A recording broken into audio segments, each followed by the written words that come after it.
Hello people, hello YouTube, welcome to Mex's Views. I hope you have a great time as we dive into the news for today, as we dive into the news of the world. Enjoy yourselves, make sure you leave a comment, make sure you subscribe, make sure you like this channel and share this video because I'll be bringing you more and more and more. Have a great day people, one love. Good evening and welcome to Tucker Carlson Tonight. Happy Monday. So here's a story from over the weekend. At about 5 a.m. on Saturday morning in Manhattan, a parking garage attendant called Musa Diarra noticed a man peering into parked cars looking for things to steal. Now that's a familiar scene in New York City. Alvin Bragg, who is the local Soros-funded DA, has decided that prosecuting car burglaries is a form of white supremacy. As a result, not surprisingly, car burglaries have risen quite a bit.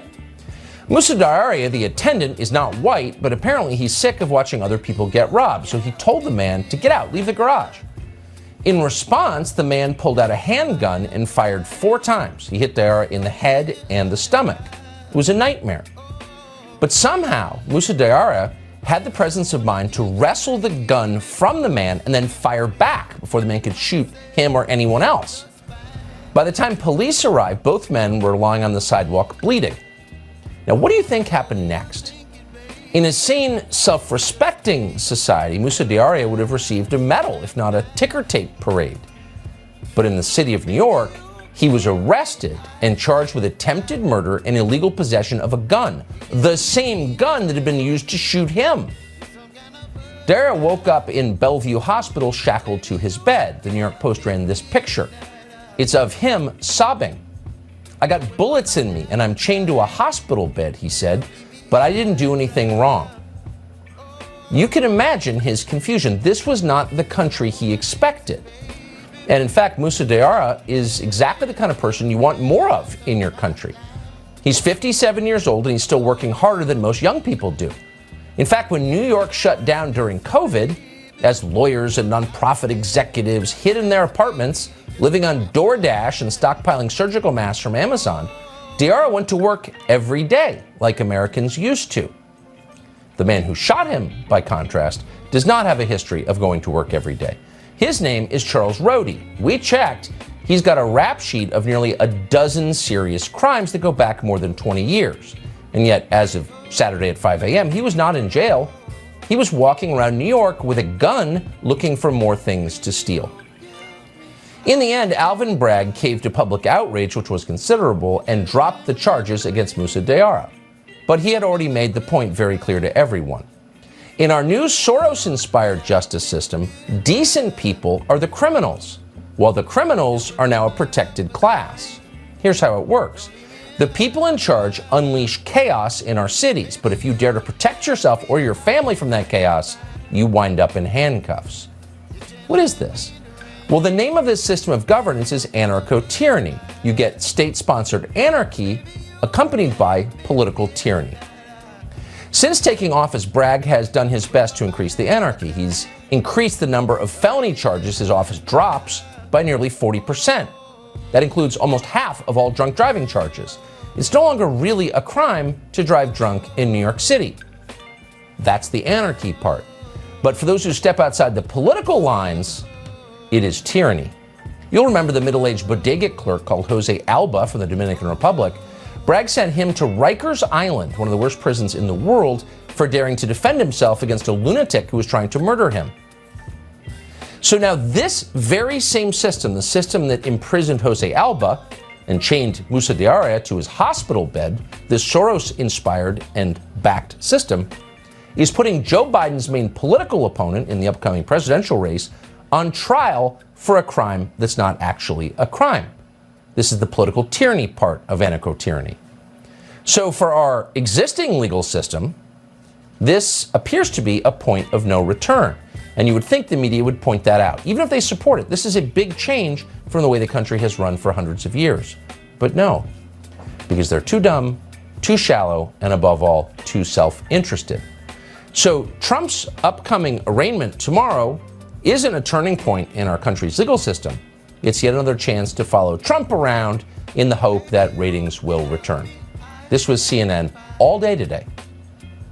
I'm being told right now that is Donald Trump leaving Mar-a-Lago on his way to catch his plane that will leave to New York, where he'll arrive later this afternoon. We're watching really history right now unfold on your screen. Donald Trump en route to the airport and a court date in New York, becoming the first ever former president to face a criminal indictment. Look, this is a historic moment.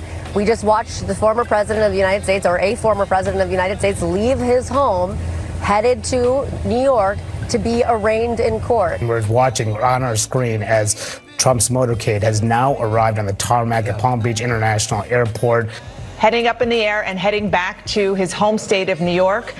Certainly not the kind of homecoming that he had ever imagined when he went back from Florida to New York, but he is heading back on a historic flight.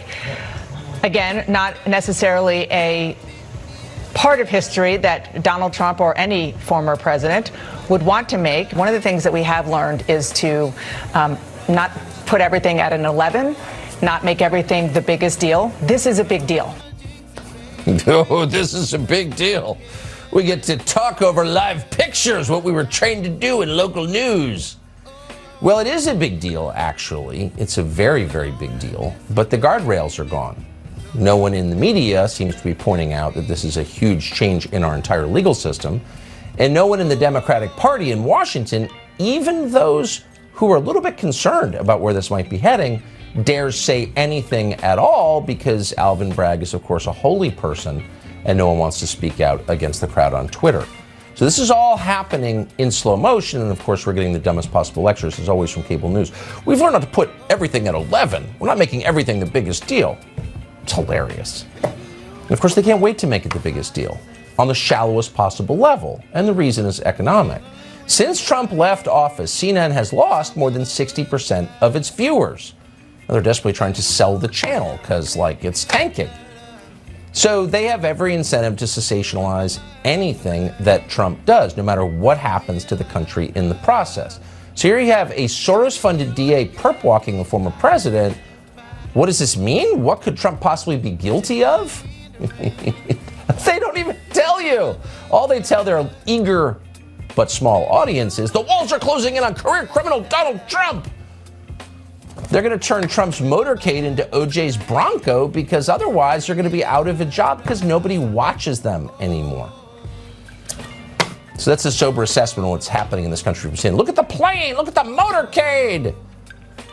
Before long, outlets like CNN may be your only source of information about the trial. And that's the scary thing. Imagine a system where the person who's been charged is no longer allowed to defend himself. Oh, are you seeing the connection here? Like the parking garage attendant who was shot by a criminal, he gets arrested. Like Jose Alba, who tried to save his own life from a lunatic in his bodega, he gets arrested. The people who are the victims of the tyranny don't get to speak. CNN speaks for them. Imagine that. There are multiple reports tonight that Alvin Bragg's office will seek a gag order when Trump is arraigned. Now, that would prevent Trump, on pain of going to prison, from talking about his case in public. But CNN and MSNBC and the New York Times and the Washington Post, all the completely filthy, corrupt liars in the media, handmaidens to power, they'll be able to say whatever they want. Because apparently their coverage doesn't influence the jury. Only the accused defending himself. Well, it's not only unconstitutional, baldly so, it's also completely immoral, and above all, in the middle of a presidential race, it's a subversion of democracy itself. The leading candidate from the other party doesn't get to talk, or you send him to prison?